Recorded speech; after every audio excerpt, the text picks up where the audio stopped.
Le général Ahmed Al-Raisi, responsable des forces de sécurité des Émirats arabes unis, est élu président d'Interpol malgré des accusations de torture.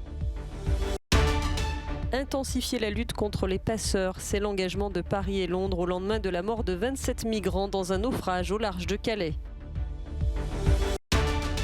Contre l'emballement de l'épidémie de Covid-19 en Europe, le retour du confinement en Slovaquie, l'Italie resserre la vis contre les non-vaccinés.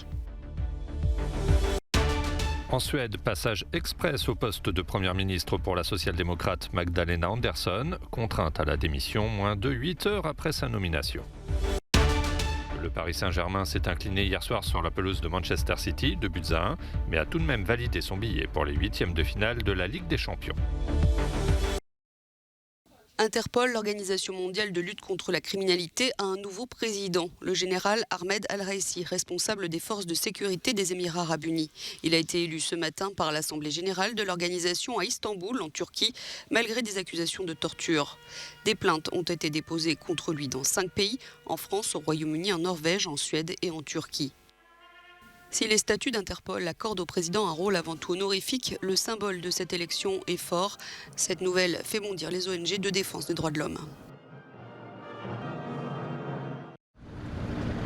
Face à un drame inédit, la France et le Royaume-Uni se disent prêts à intensifier la lutte contre les passeurs dans la Manche. Mercredi soir, les corps de 27 migrants ont été débarqués à Calais. La plupart seraient des Kurdes originaires d'Irak et d'Iran. Leur canot gonflable a fait naufrage pour une raison encore inconnue. 2 rescapés ont été hospitalisés. Parmi les victimes figurent 7 femmes et 3 jeunes. Les sauveteurs sont sous le choc. En mer, une scène dramatique, c'était voir des corps flotter, c'est très choquant.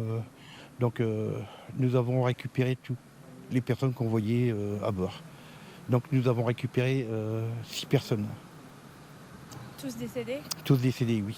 J'ai ramassé une femme enceinte, malheureusement, une femme enceinte, et puis un petit jeune de 18 ans, peut-être 20 ans.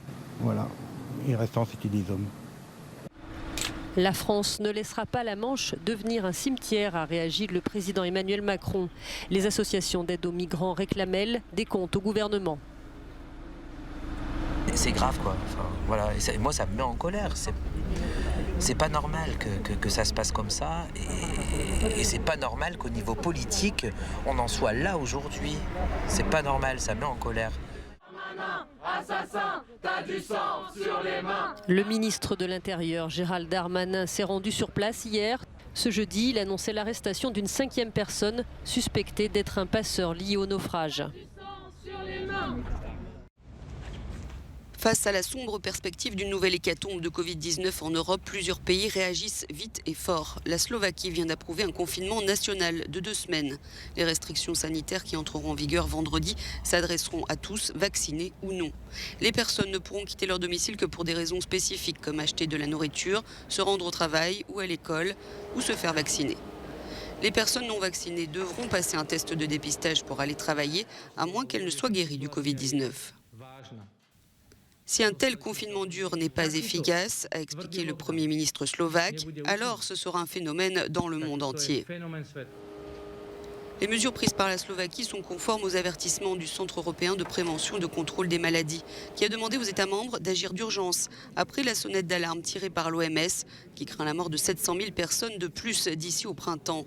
L'enjeu est aussi systémique, il faut éviter que les hôpitaux soient débordés en décembre et janvier. Les Pays-Bas doivent annoncer de nouvelles mesures anti-Covid ce vendredi. Ils viennent de signaler plus de 23 700 nouveaux cas, soit le chiffre le plus élevé depuis le début de la pandémie. L'Italie a déjà resserré la vis. Pour pousser à la vaccination, le gouvernement a décidé que les personnes non vaccinées ne pourraient plus avoir accès aux restaurants, bars, cinémas, théâtres ou salles de sport. Il a aussi rendu le vaccin obligatoire pour d'autres catégories de travailleurs du secteur public comme les enseignants. Le Premier ministre Mario Draghi a justifié ces mesures de prévention. Nous constatons une situation très grave en dehors de l'Italie, dans les pays qui sont nos voisins. Nous constatons aussi que notre situation en Italie se dégrade lentement, mais sûrement. Lieve ma costante peggioramento. Même au Portugal, où 87% de la population est déjà vaccinée, le gouvernement s'est engagé à administrer la 3e dose de vaccin contre le Covid-19 à un quart de sa population d'ici à la fin janvier pour faire face à cette tempête pandémique. Un petit tour et puis s'en va. En Suède, Magdalena Andersson n'aura tenu que quelques heures à son poste de première ministre. Élue dans la matinée par le Parlement, la social-démocrate a été contrainte de démissionner moins de 8 heures plus tard. Selon la pratique constitutionnelle, un gouvernement de coalition doit démissionner si un parti quitte le gouvernement. Selon moi, la même chose devrait s'appliquer à un Premier ministre nouvellement nommé, sans gouvernement qui le suit. Son élection avait été obtenue au prix de 2 semaines difficiles de tractations politiques. Élu sur le fil donc, pour un mandat ne tenant qu'à un fil. Dans l'après-midi, tout est allé très vite. C'est le budget de l'opposition qui a été préféré au sien par les députés. Un budget soutenu par l'extrême droite. Situation qui a conduit ses alliés écologistes à quitter la coalition. Magdalena Andersson, économiste de 54 ans et ancienne ministre, espère tout de même retenter sa chance et se faire réélire à la tête du gouvernement. Ce buste a été sculpté au XVIIe siècle par une figure de proue de l'art baroque, le Bernin. L'artiste immortalise la beauté de sa maîtresse prénommée Costanza. Mais l'histoire va ensuite virer au tragique. Par jalousie, le sculpteur italien va charger un de ses domestiques de défigurer son amante. À l'occasion de la Journée mondiale contre les violences faites aux femmes, le musée des Offices à Florence a décidé de raconter cette autre histoire de l'art. La sculpture est mise en regard avec des portraits de femmes défigurées à l'acide. Il s'agit de sensibiliser les gens à des histoires où ils ne verraient sinon que de simples crimes qu'on lit dans les journaux, qu'on entend à la radio ou qu'on voit à la télé. Avec cette œuvre, on voit aussi l'extrême beauté, la vivacité des femmes, mais aussi l'atteinte à la vie elle-même et à l'identité. Autour du buste en marbre, sculpté par le Bernin, sont exposées des photographies de femmes privées de visage. Costanza a été défigurée par l'artiste à cause d'un amour non partagé. Dans les faits, il a demandé à l'un de ses domestiques de le faire. Près de 4 siècles ont passé et seuls quelques détails ont changé. Mais l'origine du problème reste la même. Les hommes considèrent les femmes et leur corps comme leur propriété. Cet épisode est décrit comme le grand amour du Bernin, mais nous devons démasquer ce récit selon lequel le grand amour mène à la violence. Nous y sommes encore, car la culture patriarcale est encore profondément enracinée. La photographe italienne Ilaria Sagaria a recueilli des témoignages de femmes victimes de leurs compagnons avant de les mettre en scène, représentant des non-visages recouverts de bandelettes blanches ou cachés par un voile. Les associations de lutte contre les violences domestiques soulignent la difficulté de libérer la parole des femmes.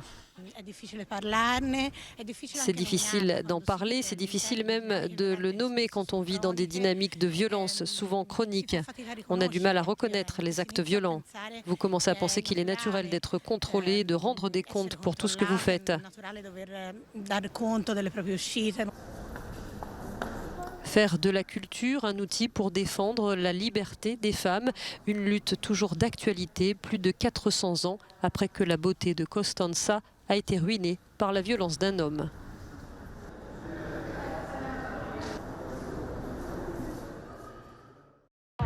Manchester City a réalisé le coup parfait en Ligue des Champions en dominant le Paris Saint-Germain 2-1. Kylian Mbappé avait pourtant ouvert le score à la 50e minute pour les Parisiens, mais des buts de Raheem Sterling et Gabriel Jesus à la 63e et 76e minute ont permis aux Citizens de remporter le choc de la soirée. Ce succès permet aux Anglais de s'assurer la première place du groupe A. Paris est également qualifié pour les 8e de finale, alors que Leipzig a écrasé Bruges 5-0. Dans le groupe B, le Milan AC se relance pour la qualification après sa victoire 1-0 sur la pelouse de l'Atlético Madrid. Tout reste possible pour la 2e place. Liverpool est loin devant. Dans le groupe C, le Sporting Portugal est assuré de disputer les 8e de finale après sa victoire 3-1 contre Dortmund. Premier du groupe, l'Ajax d'Amsterdam a dominé Beşiktaş. Enfin, dans le groupe D, le Real Madrid et l'Inter Milan ont tous deux gagné et sont aussi qualifiés pour les 8e. Ils se disputeront la première place de la poule lors de la dernière journée.